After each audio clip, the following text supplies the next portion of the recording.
What's up, you guys? Welcome back to the channel. For those of you who are new, my name is Evan and I make videos about hot stocks, dividends, and options. So if that interests you guys, make sure you subscribe and hit the notification bell so you never miss when I upload. So today we're going to go over why NIO is up so much from yesterday, and we're also going to cover why NIO dropped so much yesterday. But before we get into the video, if you guys enjoy these NIO updates, make sure you guys hit the like button because it really helps out the channel and it lets me know that you guys are enjoying these videos every day. But looking at NIO today, they're up 6.3%, and they actually had a pretty big spike early morning in early day trading. But if we look at the 1 week chart, they're down 0.75%. But if you look at yesterday, there was quite a drop. And I know that overall yesterday, the entire market was down. And I think this had a big influence on NIO's share price, and it was a big reason why they dropped.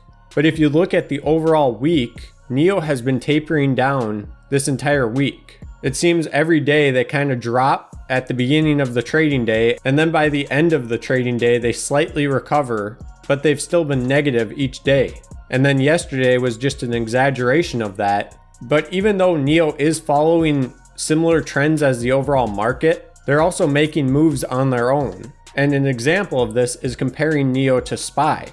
So here is SPY on the 1 week, and you can see it's somewhat similar, but SPY was actually pretty flat for most of the week, where NIO had been trending downwards most of the week. And then yesterday there was a large market sell-off, and you can see today SPY is pretty much still where it was yesterday. So for those people thinking that NIO is so influenced by the overall market, I do agree that they are being influenced, but it's not as drastic as people think. Because looking at SPY, they're pretty much where they were yesterday in terms of their share price. They're just slightly above.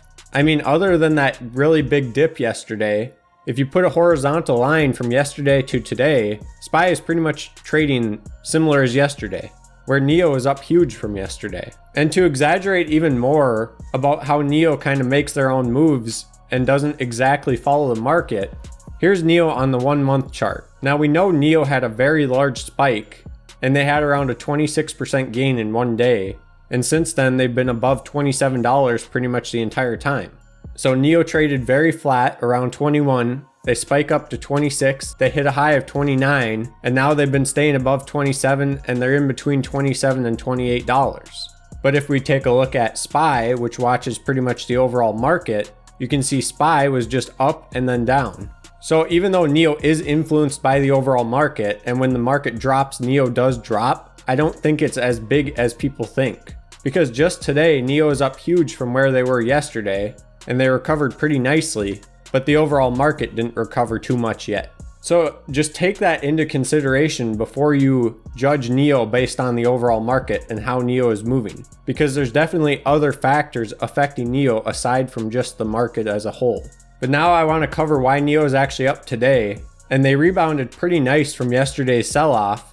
But going back to the overall market, the reason why the entire stock market was down yesterday was because there's growing concerns about the pandemic and the amount of cases that are coming out.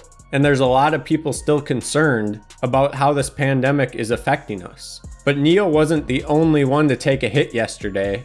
Many of the other electric vehicle makers were hit pretty hard yesterday as well. And because of this, a lot of investors were unloading on these higher volatility stocks, like these electric vehicle stocks, because they're concerned that they're too high in regards to how the economy is doing, as well as the rising number of cases each day that are coming out. And NIO ended yesterday at 2601, which was down 4.2% from Friday's close. But then you can see today they're up pretty nice and they're back to where they were last week. And I've said many times before that I do still think options traders are influencing NIO's stock price. I think all these big corporations and large and wealthy individuals who are buying calls on NIO are really driving up the price. And I think especially with that big price increase from JP Morgan, NIO has seen a lot more volume in terms of options traders, specifically people buying calls both short and long term on NIO. Now, unlike other EV companies though, NIO doesn't actually sell vehicles in the US or Europe. NIO is strictly in China right now. But from the looks of it, it seems as though China has this whole pandemic under control, at least in China. Now it's hard to say because we know that China did lie about their numbers and their cases on multiple occasions. So they could just be putting up this sort of blanket to hide how bad things really are. But I don't know if that's the case. I'm just somewhat making a prediction on what we've seen in the past. But from the looks of it and what we've been told in the media, and according to China, they're getting a grasp on things. And this could explain why NIO is doing so well amid this pandemic, because not many people in China are panicking, and people are still buying NIO vehicles, as we've seen obviously because of their increase in delivery numbers. Speaking of deliveries for NIO, their sales actually surged 154% with 12,206 vehicles sold in Q3.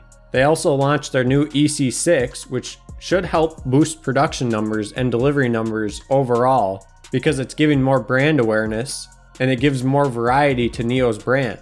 So if people don't like the existing vehicles, they can choose this sportier SUV crossover, and it just gives a new and improved look to NIO. And NIO also raised a lot of capital to buy back some of the equity that they gave up in a bailout back in May. And so this was big for NIO as well. We saw the share price go up because of this. And they were also able to increase their production line, which was previously limited to 4,000 vehicles per month, and they upped that to 5,000. And in early 2021, they want to up that to 12,500 vehicles per month. And this will be using the help of JAC Motors, which currently produces their vehicles. Because if you didn't know, NIO actually outsources their vehicles to JAC Motors. But with the help of JAC and NIO wanting to create their own facilities and produce more and more vehicles, as they kind of team up and produce vehicles together, that's how we're going to see that 12,500 vehicles per month, which does lead to around 150,000 vehicles by the end of 2021. Now that's what NIO estimates, and that would be huge if NIO actually hit that. And NIO also has their battery as a service where you pay monthly around $140 per month, and you're basically leasing the battery pack that comes with the vehicle. So when you first buy the vehicle, it's around 20% cheaper or so. And so you end up saving a significant amount on the initial cost of the vehicle, and then you pay monthly. So this is really going to help NIO long term because they have sort of a subscription plan.